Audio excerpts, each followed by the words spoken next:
By the time of the American Civil War, 1861 to 1865, the prominence of swords in combat had significantly diminished due to advancements in firearms. Yet these iconic blades continued to play a symbolic and tactical role on the battlefield. In this video, we will explore the most notable swords used in the American Civil War, examining their design, purpose, and effectiveness. One of the most recognizable swords of the American Civil War, the 1860 Light Cavalry Saber, was a refined version of the earlier 1840 model.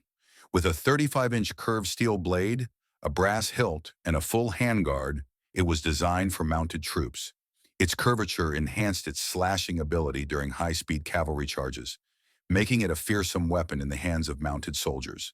The 1860 Naval Cutlass was a short, sturdy sword designed for close-quarters combat aboard ships. With a 26-inch, slightly curved blade and a full brass handguard, it offered protection and maneuverability in tight spaces. Unlike the cavalry saber, its blade was broader and heavier, suitable for both thrusting and slashing. Inspired by the weapons of Egyptian Mameluke warriors, the Mameluke sword featured a straight, slender blade with a distinctive cross guard. American officers adopted this design, and it became a symbol of prestige. With a blade length of around 32 inches, it was more of a ceremonial and symbolic weapon for high-ranking officers.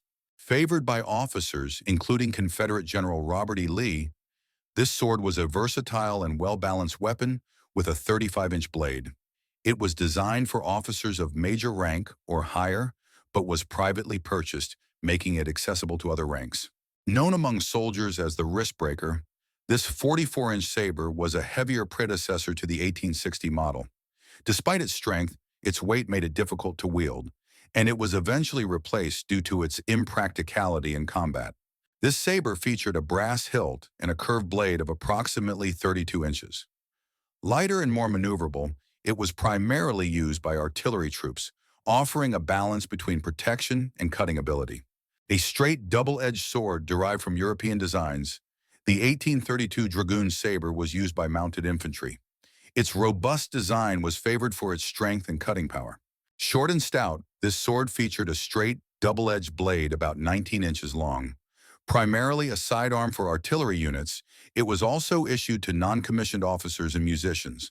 While technically not a sword, the bayonet was a blade that could be attached to a rifle for close combat. American Civil War bayonets were long, often leading to bayonet-on-bayonet clashes during brutal close-quarter fighting. Although primarily a knife, the longer variants of the Bowie knife were nearly sword-sized. This versatile weapon was favored as a secondary weapon by many soldiers. Were swords common in the American Civil War? By the time of the American Civil War, the use of swords in direct combat was rare outside of cavalry engagements. Advancing firearm technology had made swords largely obsolete for infantry. Nevertheless, they remained a key part of military tradition, symbolizing rank and authority among officers. Swords may have been eclipsed by firearms in the American Civil War, but they retained symbolic and practical value, especially among cavalry and naval forces. Today, they are remembered as enduring symbols of bravery, leadership, and military tradition. If you like this video, don't forget to subscribe and hit the bell icon to remain with us always.